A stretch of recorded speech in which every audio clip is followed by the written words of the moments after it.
Hello. Boy oh boy, computer's already having problems. Hello. Welcome to my senior project. So this is my final project for the year. I already tried filming this once, it went terribly, and I lost all my audio. It looks like right now, this microphone is losing its mind. Seems every level that I talk at is too loud. I'm actually gonna check it right now. This is bothering me. Yeah, so it doesn't sound great. It's gonna sound like I'm talking underwater and it's gonna be fine. Alright, well let's get started here. This is my senior project. My senior project is, well, in short, it's an independent study about costuming. Specifically costuming in film. And, as I said, I've already tried filming this once. Did not work. We'll see how it goes now. I can already tell this audio is not gonna sound good. I'm peeking the mic. No bueno. I got a little script here. Basically what I've been doing all year is I've been researching costuming and costuming in film, how it's done, kind of why it's important, and I'm just gonna kind of compile it all together in here and hope that I pass. Because if I don't, then I don't go to college. Cool. Well, I think we're just gonna jump right in. So costuming, as I'm gonna take a look at it here, I'm gonna focus in on a couple different aspects of, you know, what goes on in the film industry. Costume designers have, like, a very difficult job.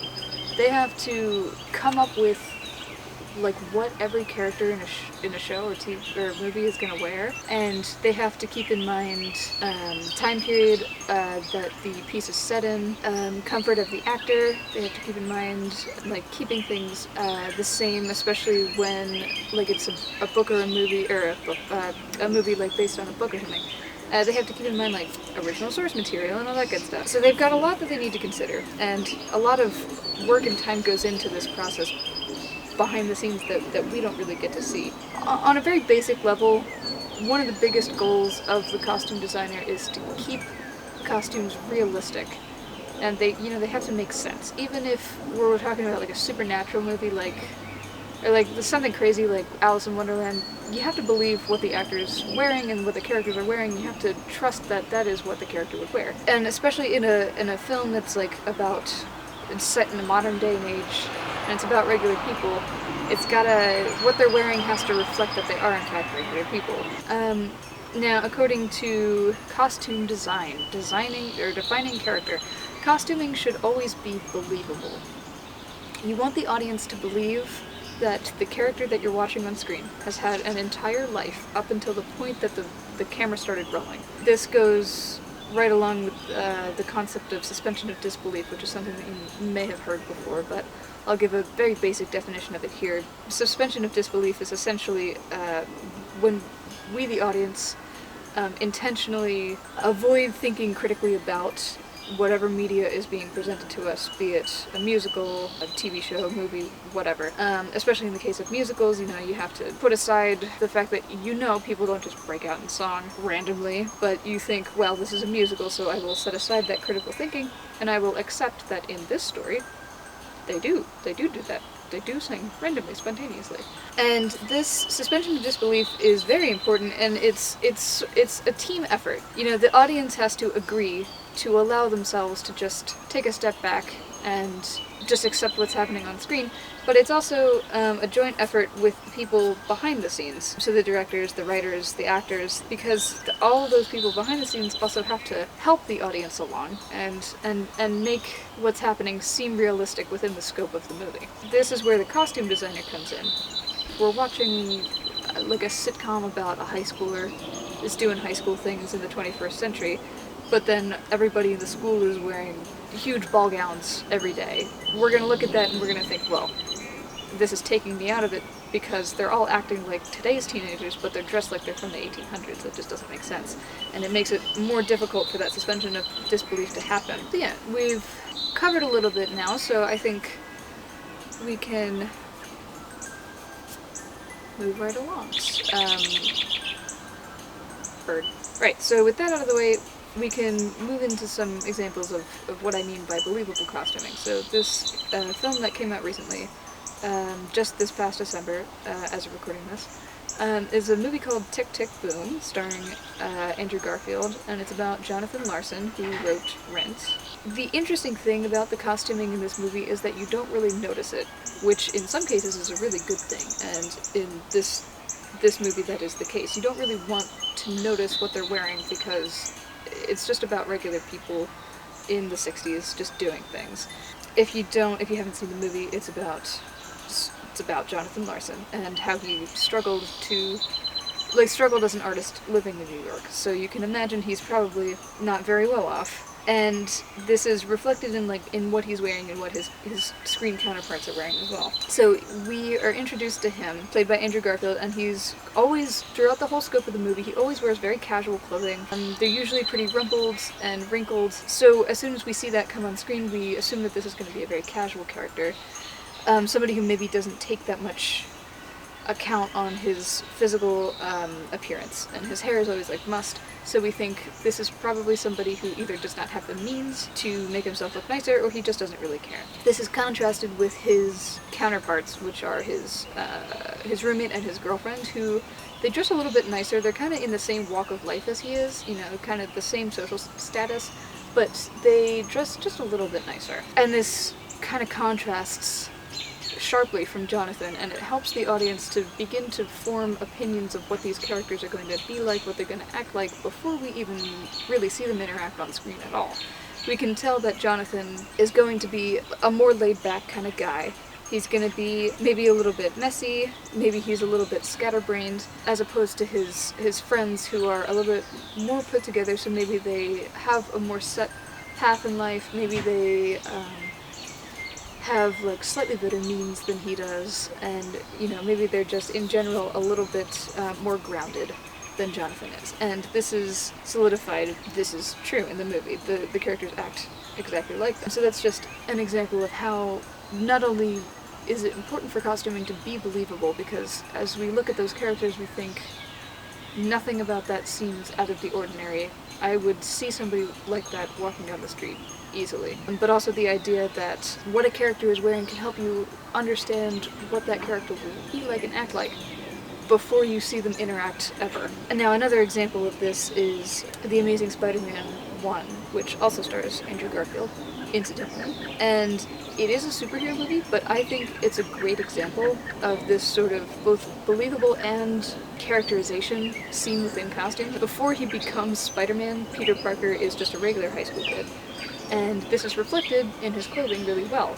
I think they did a really good job with the costume. He comes on screen and he's wearing a big baggy jacket, regular old t-shirt and jeans, and some beat-up sneakers. And he carries with him a skateboard and a camera. And those are two very important things that I'm going to talk about in just a second. But first, looking at that clothing, it's super believable, right? That's something you would easily see a teenager in high school wearing. It's nothing super extravagant, nothing super trashy. It's right in that sweet spot. It's something that you look at it and you think, yes, I believe that is a kid. Now, if we take a look at that camera and skateboard, those are two other important elements of his costume that help you begin to form an understanding of what Peter Parker is like as a person. We need to understand, where in the social hierarchy does Peter stand? Because in a high school drama, you're almost always going to see some kind of a social ladder where there's the popular kids, the not popular kids, and the kids right in the middle. Just from his outfit, we can't really tell yet if he's going to be a super popular guy or a not so popular guy. That skateboard, though, is an interesting clue. Typically in media, you're either going to see skateboards associated with super cool characters who are reveled in society, or you're going to see them associated with, for lack of a better word, the stoner losers of the school.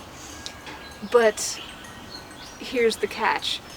When it's associated with a stoner kid, or the stoner archetype, you're going to see them usually having other elements of their costume that point towards them being a stoner, such as beanies, super oversized clothing, super oversized jeans, stuff like that. And when you see it associated with a really cool kid, maybe they're wearing a leather jacket, maybe they're wearing bright white sneakers, stuff like that. And we don't see either of those costume elements on Peter. We see the skateboard and we think, well, he's not a stoner kid, because he doesn't have those other trigger clothing items that would peg him as such. so he's likely not at the very bottom of the social ladder. But since he's not wearing anything like super fashionable, super designer, we can safely assume that he's probably not also at the highest part of the ladder. And this is solidified by that other item that he carries, the camera. This is a really important part of his costume, for a couple reasons. First of all, him having a camera proves that he has interests outside of just being a teenager, and it helps the audience to believe that, yes, this is a kid who has had a life up to this point that we started watching. But it also is another one of those objects that is associated with a specific archetype of character. Typically, you're gonna see cameras associated with creepy people. They're usually carried around by the sort of outsiders in society, you know, like people who don't really have a lot of friends. They're sort of watching everything happen, and that camera is acting as like their eye. It helps them be invisible, and they just take pictures of everybody else. Especially in like a high school setting, you'll see it. The camera is always going to be carried by the yearbook kid, and it's always going to like put that person in the background. They're kind of a wallflower. Maybe they're not really super involved in anything. And typically that character is on the bottom of the social hierarchy. You know, they're kind of like the dirt under everybody's feet. Some examples, other examples of like characters with cameras are Mark from Rent, who he's definitely easily the biggest loser of the entire cast. Nobody likes him.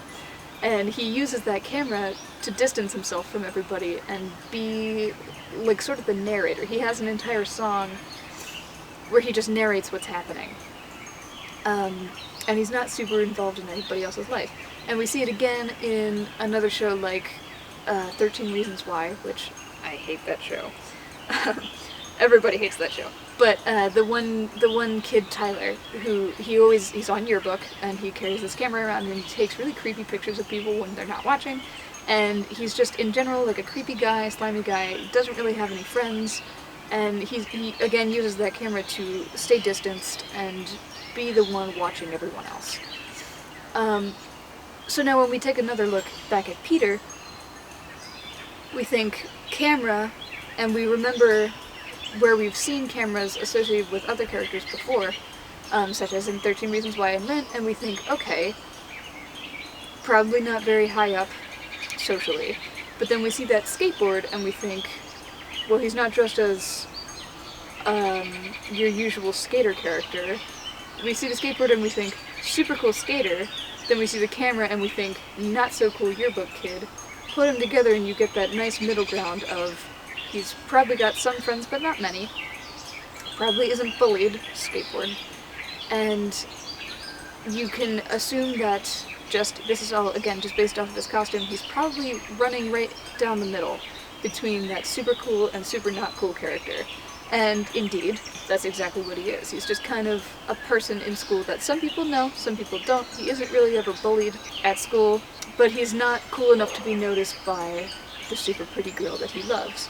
So that's just another one of those examples of how the costume is both believable and can help us, the audience, get an understanding of what the character is like before we even watch the movie. There we have our first rule of costuming. Be believable. But now, before any designs can be made, or like anything can even be thought of, like anything's approached, a costumer has to work with every creative mind behind the filmmaking process. So that includes directors, prop masters, actors, etc. And they need to get a better understanding of what effect like post-production will ultimately have on the look of the film. Especially in like a movie like Twilight, where the post-production gradation was like a super blue tint over everything. That like really affects how the clothing is going to appear on screen. So the costumers have to think about that, think ahead, and make decisions based on that to prevent any costumes from not showing up the way that they want it. They do this research, they work with the directors, and they get a better understanding of what everything's going to look like. Now that they have that done, the costumer has to begin researching. So they need to take into account time period of the media, where it's set, what country, are we looking at other cultures, and they might take visits to real-world locations, like a costume designer might visit a local high school to see what kids are wearing in the area, to see what kids are like wearing these days, and they might begin to take pictures and document what they're finding, and they're going to compile all of that into what's called a research Bible. And that research Bible is going to be a very important tool to stay true to during the entire filmmaking process to ensure good continuity.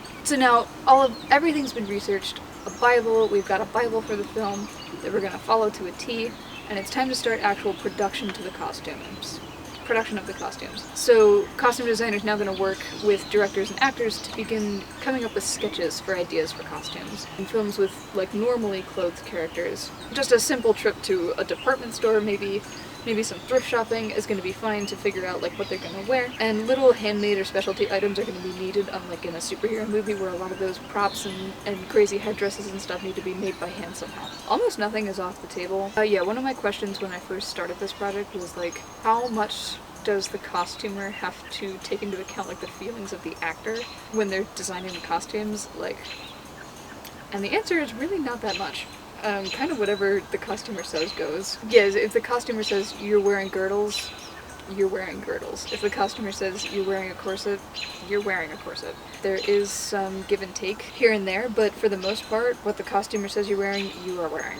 Especially because actors are almost always under contract, so they just kind of have to do what they're told, even if they don't like it. So if the costumer thinks that adding a type of garment is going to help the actor's performance, or help the clothing sit the way that the costumer wants it to sit on the actor will put that on. So things like, and the meaning behind that is like, if an effect with the outfit can be created practically, it will be. Like, rather than having to change the shape of the actor's body in CGI, it's preferable to use shapewear or any kind of like prosthetics on the actor themselves rather than doing that in post-production. Hip and butt padding, Spanx, which is, for those who don't know, shapewear for women, just kind of pulls everything together and holds you together. Girdles, all that's on the table, and especially things like girdles and Spanx. It might not, we're not really going to see that on screen, but it's going to help shape the actor's body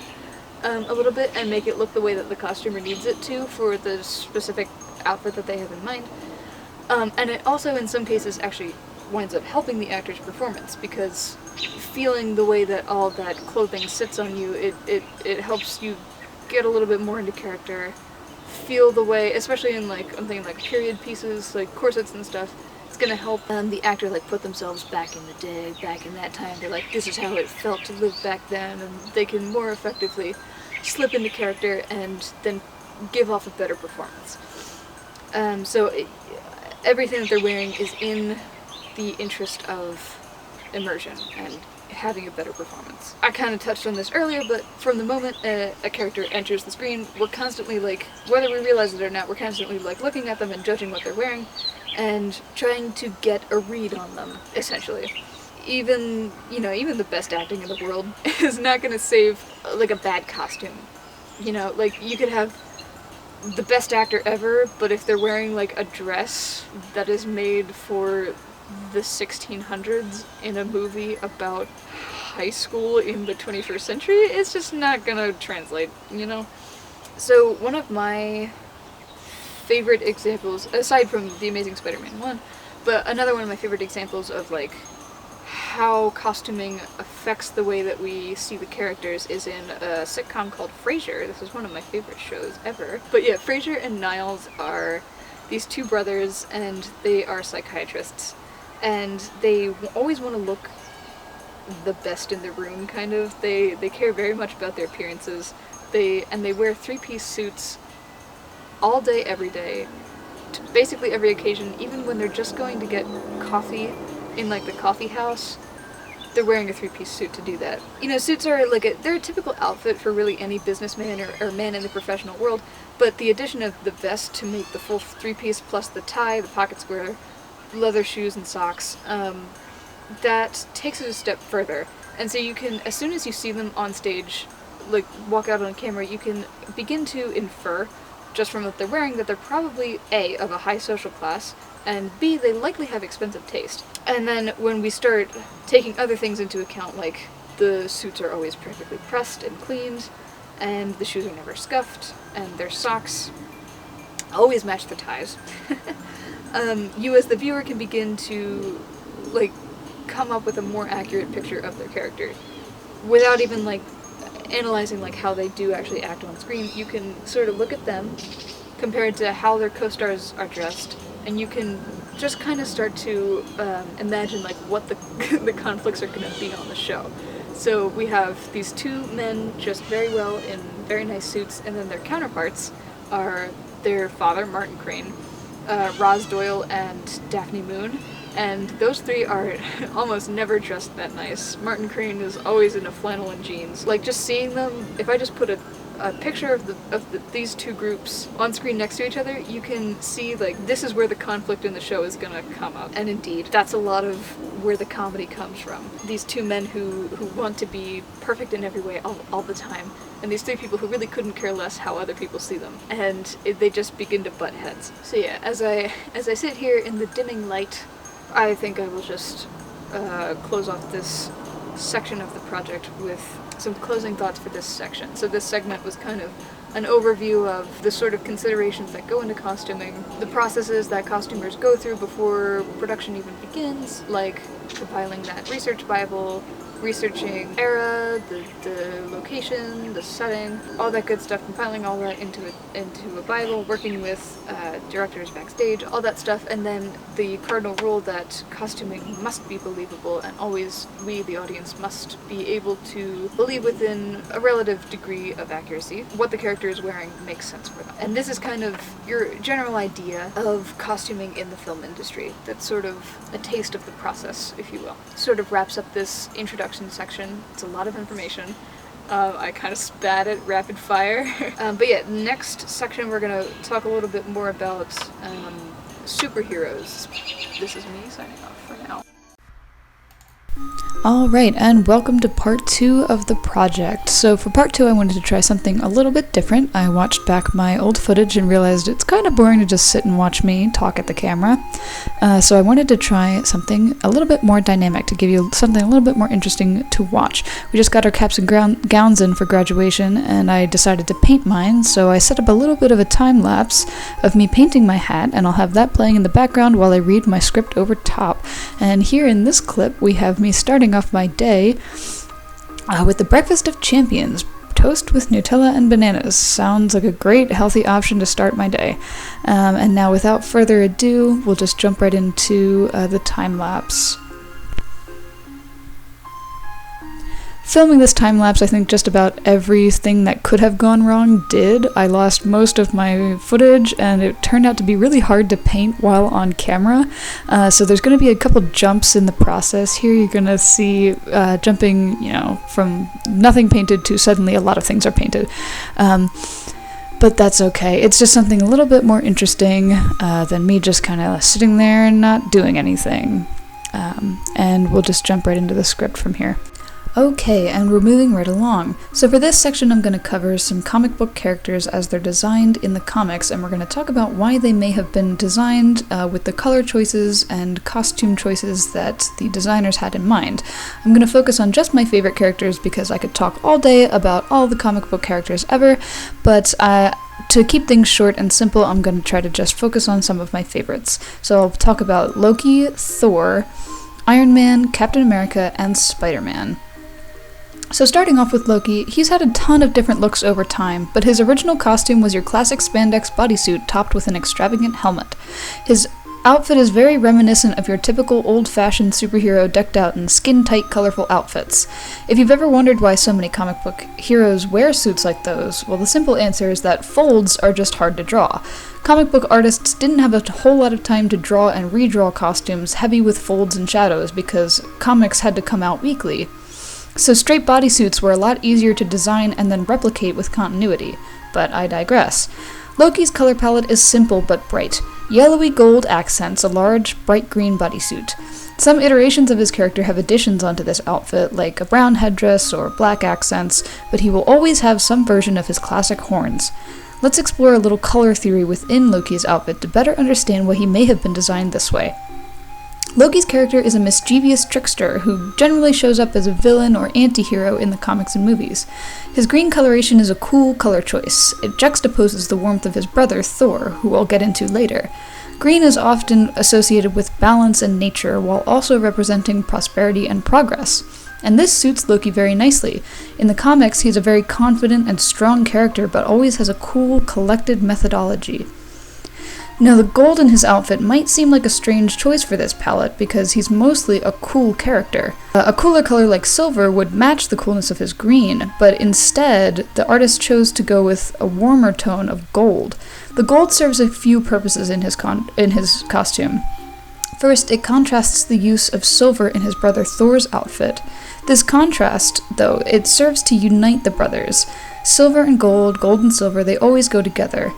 Gold is also a symbol for magic. Loki is canonically a magical character, so this color choice makes a whole lot of sense. And in the comics, Loki's gold is a very yellow color. It's more yellow than gold, really, even though it is meant to represent gold.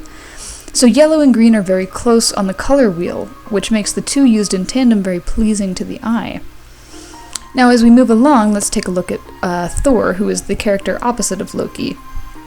Thor is the protagonist, and a much more widely known counterpart to Loki. He's a strong Asgardian god, heir to the throne, and his costume reflects this.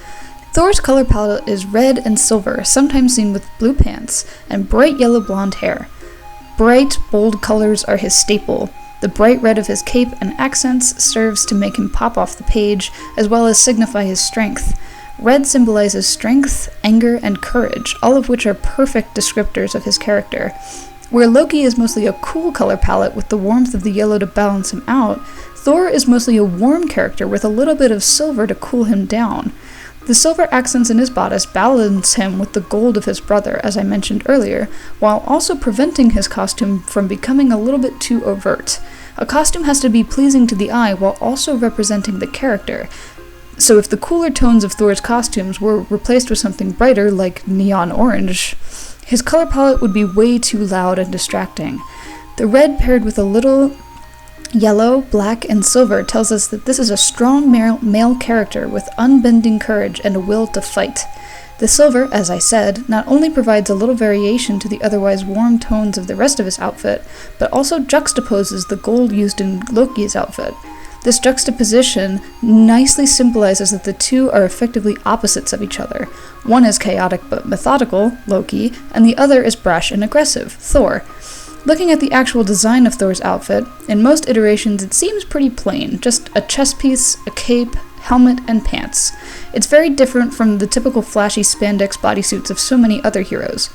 He needs something to make it clear that he is a superhuman, though, which kind of appears in the form of his cape. More importantly, we have the pattern of 6 circles on his chest. It's not entirely clear what the purpose of the circles may serve here, but most likely it's a type of armor. From an artistic perspective, though, these circles have the very important job of breaking up the monotony of the rest of Thor's outfit. Without them, he'd be wearing an entirely flat black outfit with the occasional blue shadow. The circles provide an interesting texture and help to make his costume into something more suitable for a hero. Let's move on to one of the most famous heroes of all time, Iron Man. From a costume perspective, the symbolism is pretty clear here. The Iron Man suit is made of metal, as the name suggests. This suit acts as a virtually impenetrable shield protecting Tony Stark from the world, something he deemed necessary after his near-death experience with a missile. The suit has a menacing exterior with exaggerated muscles and a shiny exterior. Looking at it, the viewer can definitely tell it's compensating for something. In this case, Stark's insecurity that he's a mortal person.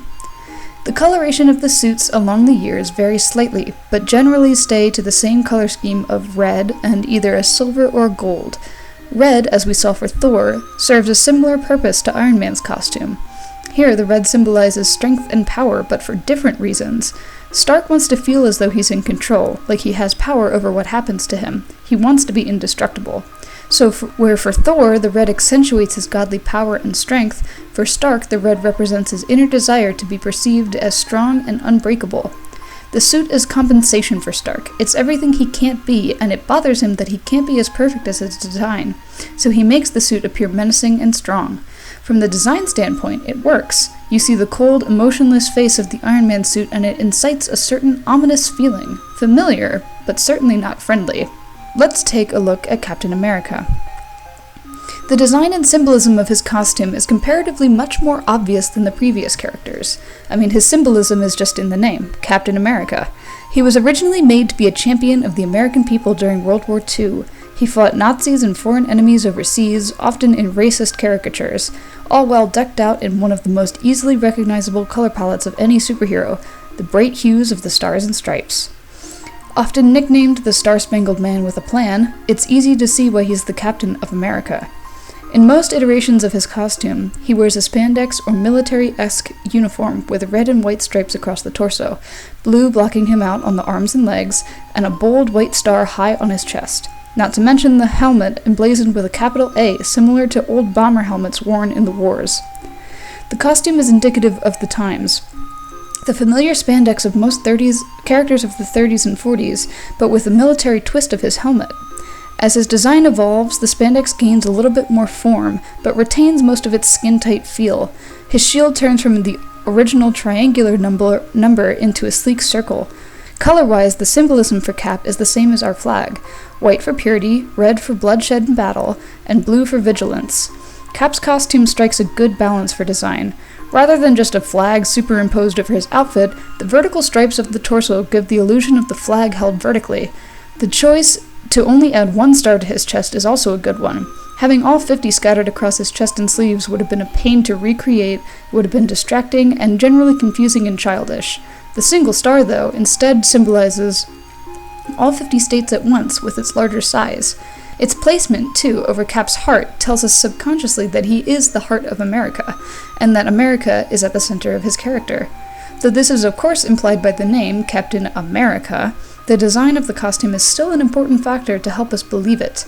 It's a great lesson in good, balanced design. You don't want subtle symbolism in a format like comic books. You need to strike the perfect outcome of obvious and nuanced. Cap's costume becomes even more interesting as we move to the film versions, but we'll get to that later. For now, let's head over to touch on our last character on the docket before analyzing the films, Spider-Man.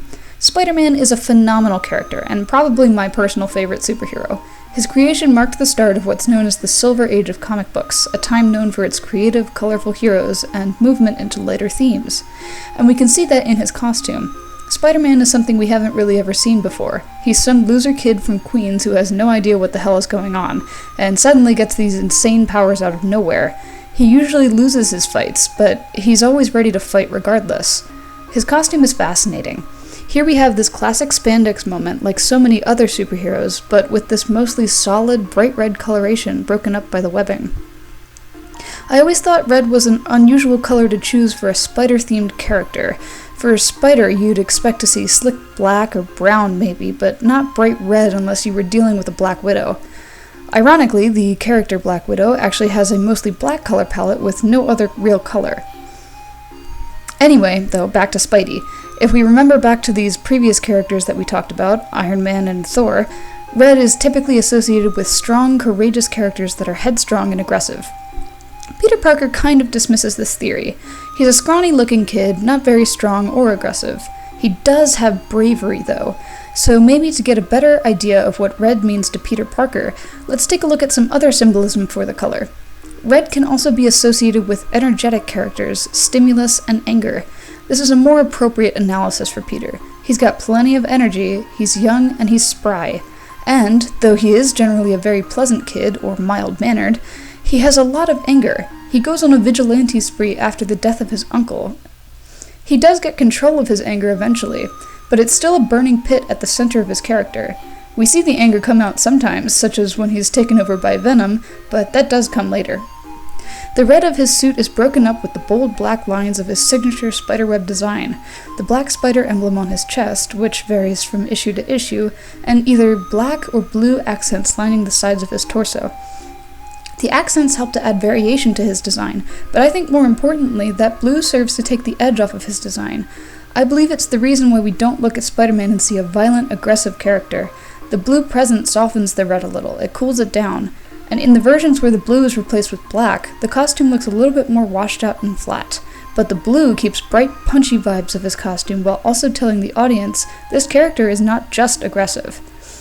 Now, other than an occasional variation of small details like the size and shape of the eyes and border trim, Spider-Man's costume doesn't change a whole lot in his comic book form. The really interesting stuff comes when we take a look at the film versions.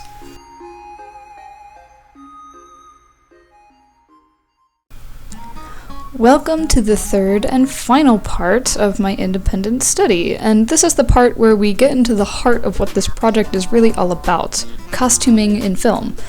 So when translating superheroes to a live-action film, a lot of tweaks, additions, and/or sacrifices have to be made in order to bring them into reality. Superhero costume designers face a much more significant challenge than regular costumers do.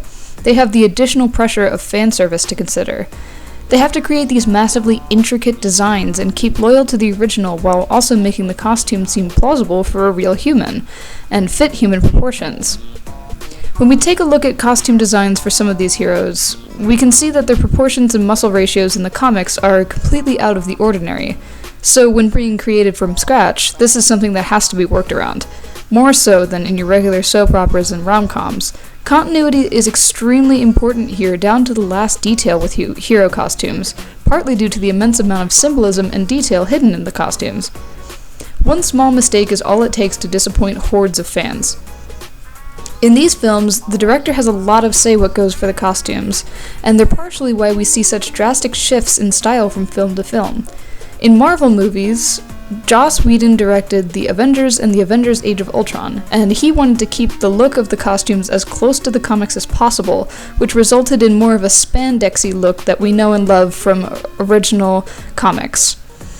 The Russo brothers, though, who directed the later Avengers Infinity War and Avengers Endgame, wanted a more gritty, realistic look for the characters, which resulted in a shift from the original spandex look that Joss Whedon wanted. But basically, the same principle follows as for regular costuming. The costumer will work with directors, actors, etc. to determine the final designs for the outfits. They keep it as faithful to the originals as possible while also factoring in practicality, both for the actor's comfort and the in-universe restrictions. The Marvel movies are based in a semi-reality. These heroes are walking around in what we know and love as modern day, but they're doing superhuman things. That being said, though, it doesn't really make sense for the heroes to be decked out in the comic norm of skin-tight neon, so creative changes have to be made to keep the vibe of the character intact while also making them reasonable to the movie universe. We're going to take a look at those same comic heroes that I talked about earlier, and I'll flash their pictures up on the screen so we can talk about some changes that had to be made from comic to movie, and we'll take a look at how their costumes were made real, which parts may have had to be doctored by computers, and, in general, how those heroes came to life on film. So, at this point, I will stop the time-lapse, and we'll move into a screen recording of some pictures that I have of the movie costumes as compared to the comic book costumes that we discussed before. Later, I'll insert some pictures of the hat when it's finished. Since the time-lapse didn't really go how I wanted it to, I will just show some update pictures of the process along the way, and then I'll eventually show the final product. Here we go.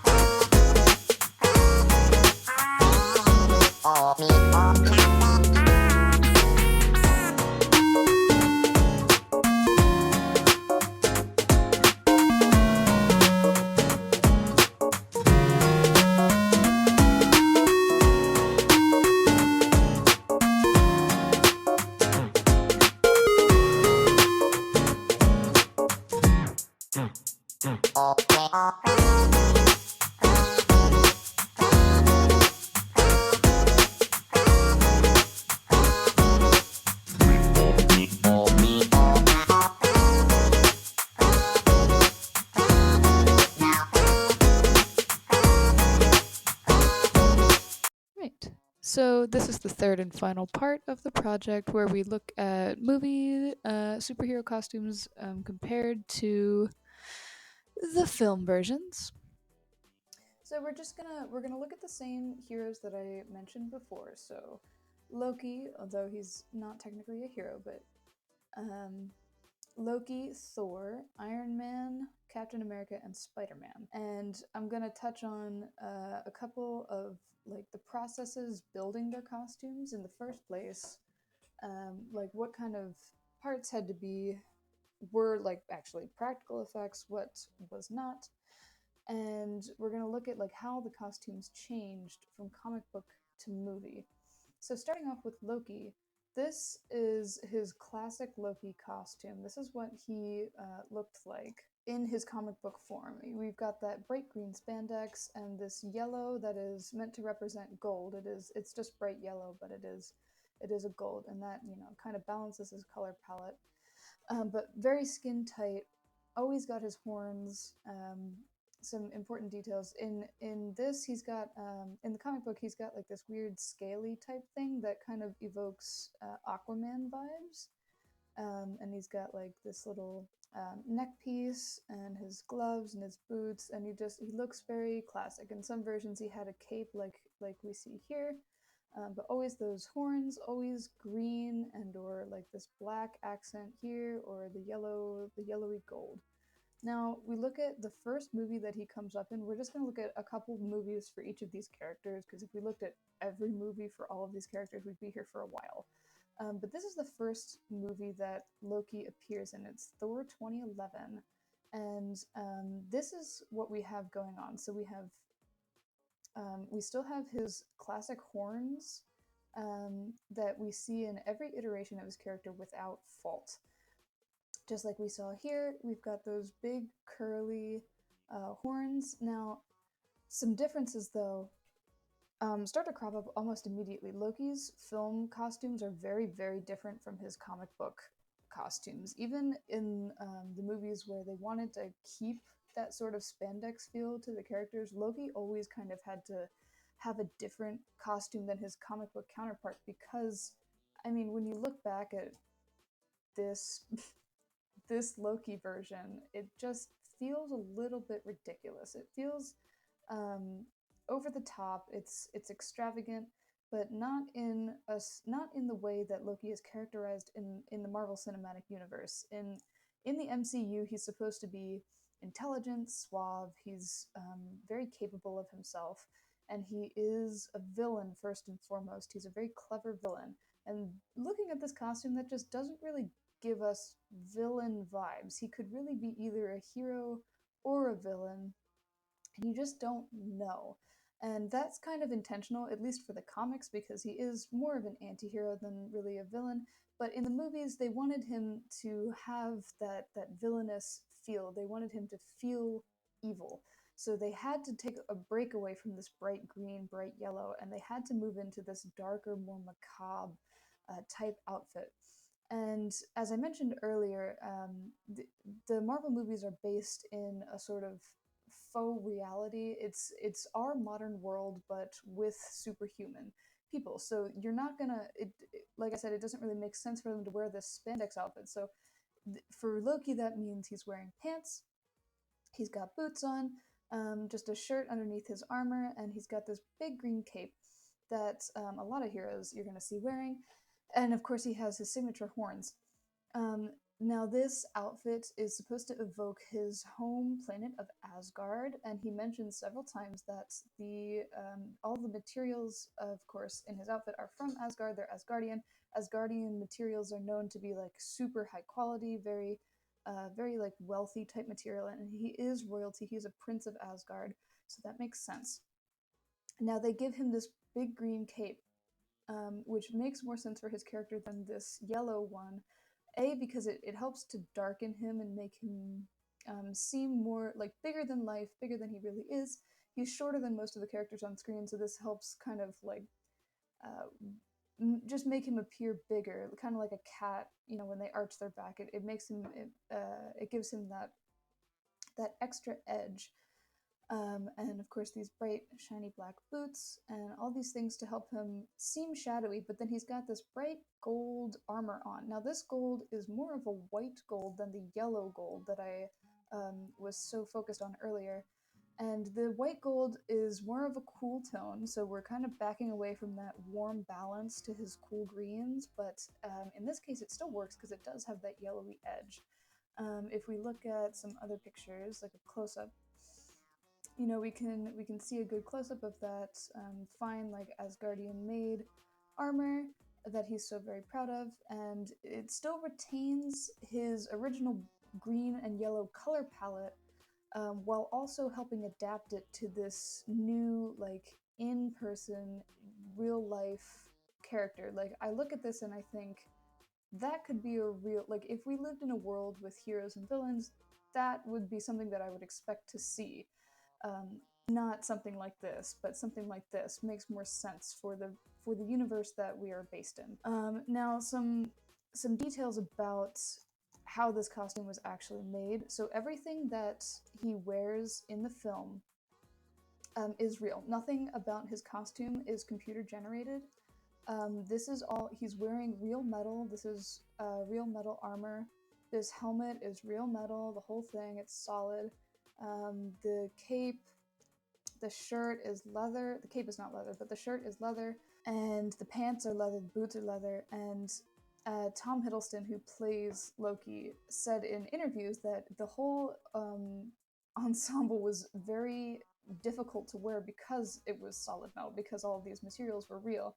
So it was difficult to move in, it was very hot, not really a whole lot of breathability. But, and I mentioned this earlier as well, though he said, though it was difficult to move in and it was difficult to do certain activities in, it did help him get into character a little bit easier and bring more life to Loki. And he said that it helped him have a better performance. Which is an important thing that I mentioned in the very first part where I said, you know, like, costumers can kind of make you wear whatever they want you to in order to make it look as real as possible, and especially in cases where a costumer believes that it will help you get into character and deliver a better performance. And one other fun little tidbit about his costume that I think is very cool, I'll see if I can find a picture of this actually, is that his helmet comes apart into two pieces. So this helmet, as you can see, is very fitted on his head, and since it tapers down right here around the chin, that would be kind of hard to just squish on over his head. Plus, it would you know, destroy any hair and makeup that they had spent so much time on. So they made it so that, give me 1 second. It's difficult to find like images or videos of this because this movie was made so in 2011, not very long ago, but long enough ago that it kind of faded into irrelevancy. But you can see this closer up of the helmet here. Again, that's all real metal. But again, since it tapers down here at the bottom, they had to make it so that he could fit it on over his head without, you know, crushing his skull. So that's just a better idea of the sizing of the helmet. And then down here, this is a little bit hard to see, but this top of the helmet here separates from the bottom, so he could just separate the two pieces, put the top onto his head, and then snap the other one into place. Yeah, it's just a little bit difficult to find. So that's Loki.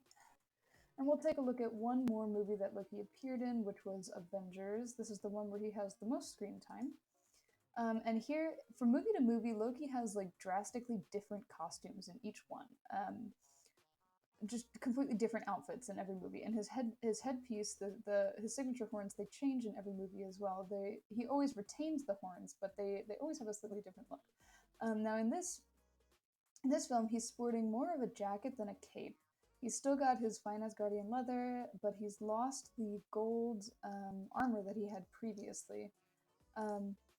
This is just a figure of him, but it's got a little bit of a better look at that torso there. He keeps his gold gauntlets. He's still got this the crest on his chest that he also has that in every version of his character.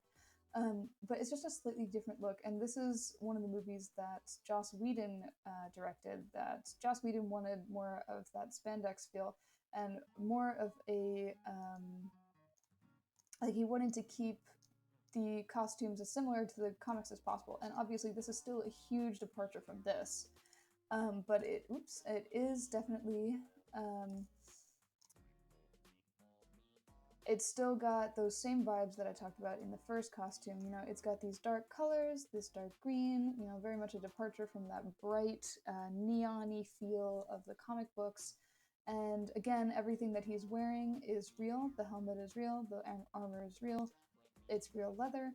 And And it's another one of those big, cumbersome outfits, but ultimately it leads to a better performance on Tom Hiddleston's part. And whereas in the first movie he was wearing his own hair, in this movie it is a wig. But yeah, as a whole, his outfit here is obviously very different, but still very Loki. You know, it's still got his signature color palette of green and gold. And in this one, it's just a little darker. He is the main villain of this movie, so that darker color palette, that sort of dusty feel that he has makes a lot more sense. And yeah, I think that about wraps it up for Loki. Great character and a very good adaptation from the comics to the movie. It's a very original design. It's very creative. It's a really good interpretation of his character and a really good way to adapt Loki's character into a real-world outfit. So next we're going to talk about Thor again, and again here's just those Thor outfits in the comic book. So like I said, he's got that red and bright punchy colors. Mostly red is what we associate with Thor, that red and the golden hair. And Thor also has a helmet. We don't see it as much in the movies, but he's always got it on in the comics. It's that winged helmet.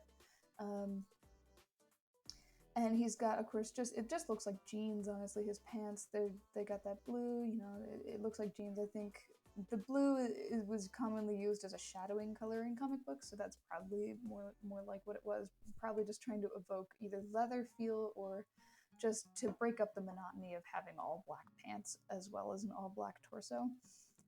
But yes, so this is Thor. You know, he looks very strong. Very bright, punchy color palette juxtaposes from Thor and his bright green and yellow. He's got this red and blue type deal going on. And now, as we move into the films, Thor is another curious case where he was a little bit easier to adapt, actually, from comics to movie. And you'll see that his outfit is very similar. So this is, again, the first movie that Thor appears in, Thor 2011, same as with Loki. And if we take one more look at that comic, he's got these 6 circles on his chest. Again, we don't really know what those are for, probably just armor. This sort of black torso type deal, just regular pants and yellow boots, winged helmet, red cape. And as we look at the movie, it's almost dead on, just, you know, a film adaptation. He's still got these 6 circles here, but instead of just a black torso, it looks like they've opted for a sort of blue tinted leather, and he's got these interesting silver arms and gauntlets. He does have his winged helmet here. I believe that this and Avengers 1 are really the only movies that these show up in. He just doesn't really use the helmet very often. And he has his, of course, signature red cape and golden hair. Now, as with Loki, this entire outfit is, again, real. Everything here is real. It's heavy. It's very cumbersome. But as with Tom Hiddleston, like this, having to wear this outfit definitely did contribute to Chris Hemsworth's performance as Thor, and it helped him get into character. So we've got this sort of this interesting take on armor. Rather than going for a sleeveless look, it makes more sense for a hero to be fully armored. It doesn't really make sense for him to go out there with bare arms like this. So, of course, Thor, being an Asgardian prince and warrior, would go out with full body armor, a helmet, weapon, shoes, etc. And he's got this Asgardian leather, same as Loki, got this great red cape, and this awesome chest plate, which I think is a very good adaptation from just 6 random circles on his chest, but adapting that into a real, true breastplate that makes much more sense for a strong warrior in Asgard. And then we'll take a look at one more movie that he appears in. We'll do the same. Yeah, so Thor's outfit from movie to movie stays pretty much the same. If I can just find a good picture here. Thor. This is a picture, yeah, so this is both Thor and Loki, both side by side in Avengers 1. So Thor's outfit really doesn't change as much as Loki's from movie to movie. These are just one film apart. And Thor is still sporting this good armor on his arms, And pretty much, honestly, the breastplate is almost identical. It's definitely, I mean, it does have some subtle differences here and there, like the addition of these fun little triangles up here to make it look like they're grabbing onto the cape. But he still has his red cape, still has these 6 circles, this same sort of design coming out of the circles and making it look like a more cohesive breastplate. You can't see them, but his pants are pretty much the same. It's maybe a little bit less leathery. And in this movie, though, we do see him take off that armor sometimes to go to the sleeveless look that he has in the comics, which is a nice touch, and it's a nice callback to those comics. But he's always got his red, his blue, and his yellow hair. Alright, moving on to Iron Man. So this is, once again, Iron Man as seen in the comics. It almost looks like, even though this is supposed to be a suit made of metal, it almost looks like it's just a bodysuit that he's wearing, because we see, like, it's got this organic sort of movement to it. Now this was something that was very difficult to adapt into film. This is the first one where we really see that costume designers may have had, a bit of a struggle adapting something like this, because you can't in a film, especially a live action film, you can't just take this drawing and make it into fabric, because if it's fabric, it's pretty obvious that it's not metal like it's supposed to be. So what they went with instead, for the first movie, the director really did want to make this costume practically, and they wanted to have a suit that Robert Downey Jr. could wear. But unfortunately, the first designs that they came up with were just far too big, far too bulky, way too heavy, and he just couldn't move and perform in them. So what they wound up doing was they put Robert Downey Jr. in a motion capture suit, which is like a skin-tight black bodysuit that's got like points on it that animators can animate a suit over top of later. And this looks very realistic. It was done very, very well, but all of this that you see here is fake. It's all CGI. And in other pictures, like every time you see Iron Man on screen, it's never a real prop. Like maybe this hand is like something that he could wear, but if it's ever like, if it's ever him in the suit, it is always CGI, because it just wasn't practical to make something like this, either 3D print it or try to make it out of metal. It just didn't work out. The metal versions were too bulky. They tried 3D printing parts, but it just didn't look realistic enough, and the director was not happy with how they looked. So to make this, they, like I said, they did CGI. And an interesting fact about this Iron Man suit is that to animate it, the animators studied car commercials and how like car metal moved on screen, and like different editing techniques that people in working on car commercials did. And they used that, and they studied how the metal in cars looked, and they used that to put in the shadows and highlights on this suit. And this is from Iron Man 2008, which was the very first movie. And that was very advanced CGI for the time. It's very difficult to tell that it's not real. There are definitely some scenes where you can tell, like, oh, that's very obviously just an animation. But in the parts where he's wearing it, there's the attention to detail is really incredible. And these, you can see where that studying those car commercials really came in handy, like here on these highlights and here in the shadows and just everywhere, and how like the light reacts with the metal. Just a very well done job. So we'll take once again another look at Iron Man in the first Avenger movie. So just like with Thor and Loki, this is Iron Man in the first Avengers movie, which was again directed by Joss Whedon. And he here has a triangle chest opening instead of the circle that is very classic and we've grown to love, but he's got that red and the gold, and he's got the hand and foot boosters, as well as the arc reactor in his chest. And again, obviously, every scene where he's wearing the suit is completely CGI. Even this one, nothing on the actor is real. It's all animated in post-production, which I think is fascinating. Alright. Okay, so now this is Captain America, and this is how he appears in the comics. Your classic, again, just like Loki that we talked about before, it's this sort of skin-tight spandex type deal. It doesn't really look like military uniform. In a lot of versions, the helmet is actually just part of the costume, and it really just acts like a hood. And of course, in the original, he had this triangle shield, but it later graduated to a circle shield. And there is a reference to this shield in the movie.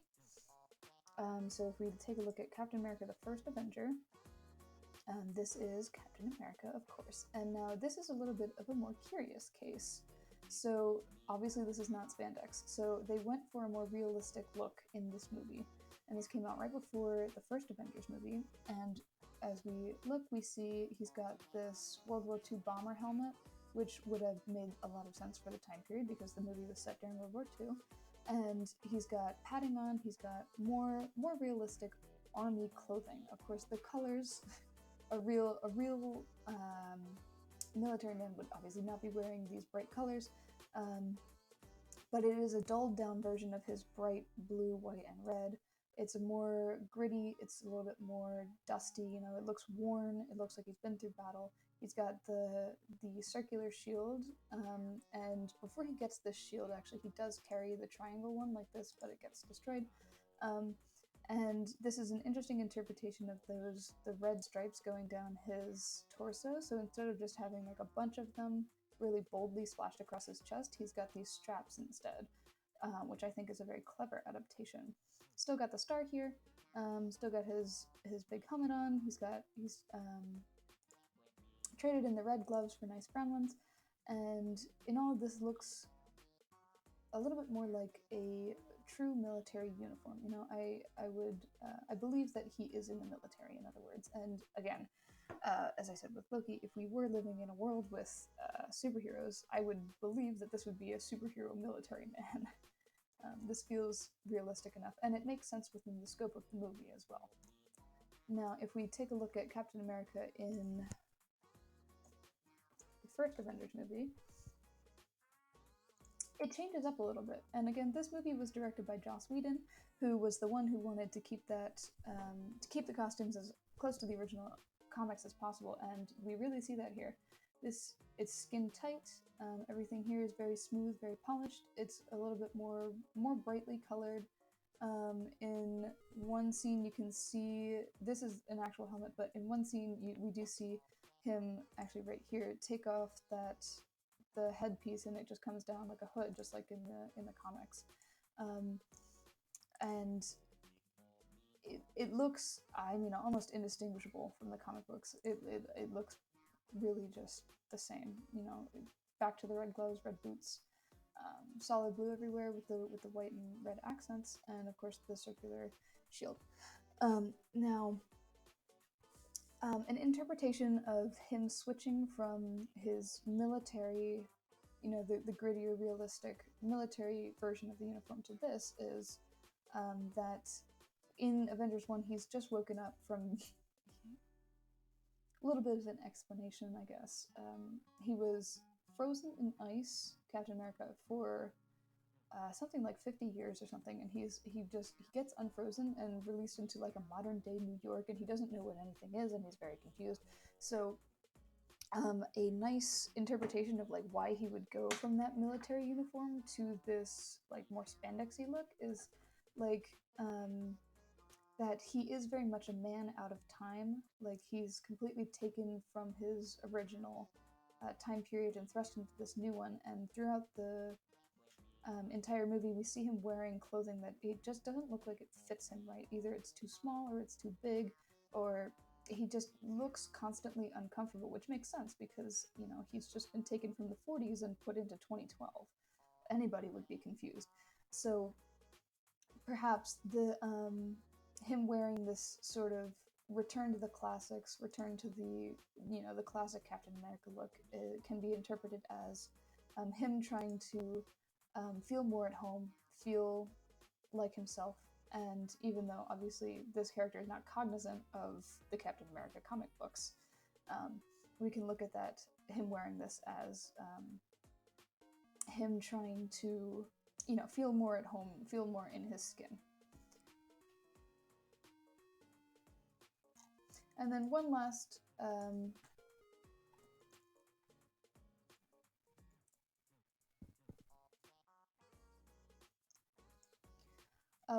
little fact about Captain America. Most of what he's wearing is real. It's not like precisely made, like it's not actually like quilted and stuff. But a fun little tidbit about costumes like this is that in order to keep this center chest piece from moving too much with the character, like if they move their arms up, like all of this would move up with it. So in order to prevent that, in the movie, they make it into two pieces. So this chest piece is more of a vest, and then the sleeves kind of go underneath. And it's all seamless, all zipperless, like you can't tell on screen. But that makes it so that if he moves his arms up, this whole chest plate stays put, and it's not going to budge.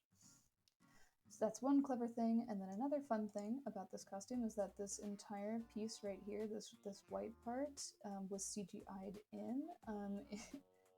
There are some behind-the-scenes pictures of Chris Evans, who plays Captain America, just wearing like the sleeves and the top half of this costume, and then this right here, like he's like wearing mesh over his stomach, and for some reason they had to edit this part in. I'm not entirely sure why.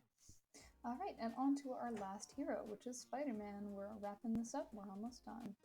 So this is Spider-Man as we see him in the comics. He has, unlike the last guys, he doesn't really have drastic shifts between his outfits, but like this is like an earlier version of the character, maybe this is a more modern one. But yeah, he's got his mostly red, blue accents, black shadows, and the only differences you're really going to see from character to character is the shape of the eyes, the shape and size of the spider, and what these cutouts are going to look like on the sides here. So like, in some versions they look just slightly different. These eyes are a little bit bigger than these eyes are a little bit less close set than these, and this spider's got more bent legs, so on and so forth. And there are three different movie versions of Spider-Man. There is the original, which was played by Tobey Maguire, the Amazing Spider-Man, which has Andrew Garfield, and then there's Spider-Man, again, just played by Tom Holland. So I'm just going to take a look at the Amazing Spider-Man because that is my personal favorite of the three, and I also need to keep this a little bit short. I'm running kind of long here, but anyway, so this is the Amazing Spider-Man 1, and this is the first suit that we see this version of Spider-Man in, and we see right off the bat some differences from his comic book to this film version. So he's got honestly a mostly blue theme going on here, not as much red. He does have like this cutout side. Instead of being a cutout, it goes all the way down his arms. But his spider is much bigger. It goes all the way down to his waist instead of just hanging out on his chest up here. And aside from that, it's mostly the same. He's got these, the webbing like sticks out of the suit. And then if we look at this poster, we can see the face of the suit, where his eye shape is a little bit narrow. It's kind of close set, unlike these, which are a little bit more open, a little bit bigger. But yes, this is the Amazing Spider-Man, the first iteration of the suit. And the interesting part about this costume, it is very true to the original comics, very good adaptation, but the interesting part about these suits is that obviously the face mask part needs to be separate from the suit because there are parts where he takes it off. Like in the other, this scene that I showed earlier, he has the hood off, so these two have to be separate parts. So they actually had to make several different versions of the suit. One where the hood does not detach from the body to make it look seamless, and one where it does detach from the body so he can take it off in certain scenes. The difficulty of making this outfit is that it has to be so perfectly skin tight. I mean, if we look at the comics again, it hugs every single part of him, and you really can't adapt this into, like a more of a clothing type outfit like you can with Loki or Captain America, because the whole point of Spider-Man is that he's swinging through the air, so he can't just have like capes and coats like flapping off of him. Everything has to be very contained and attached to him. And making this a reality is a lot harder than it might seem. because you can't have any wrinkles, you can't have any showing buttons or zippers or flaps or anything in the suit that the audience can see, because A, we know the original design, we know that there aren't any wrinkles in the original Spider-Man, so there can't be any in the movie either. So in order to accomplish this, like I mentioned earlier, they make one version where the hood is fully attached and one where it's not, and then any zippers, because he has to get into it somehow, so there are zippers hidden in this costume. They're usually hidden where the color changes. So if I can get a better picture here, they're usually hidden like right around here where you would see the color change. And this is not, this is taken from The Amazing Spider-Man 2, which we'll talk about the differences there in a second. But you know, there would be one of those invisible zippers hidden right here, or like along the back, along where these color panels would change, so that you can't, it's more difficult to tell because there's already border here, so you're not really looking for a zipper anyway. But that's the challenge of making the Spider-Man suit. And like I said, this is the Amazing Spider-Man 2 suit, which is slightly different. So it's got bigger eyes, they're a little bit more further set, and the spider across his chest is still kind of the same design as the first one, still that super long, angled feel. But the face looks a little bit more inviting, a little bit less angry. And then another little fun tidbit about this costume is that the Spider-Man eyes, this part right here, the lens is made of actual glass, so they are a little bit dangerous to wear. But yeah, that is Spider-Man, and that concludes all the superheroes that I wanted to cover in just under 40 minutes. Excellent, so I'll see you in the conclusion.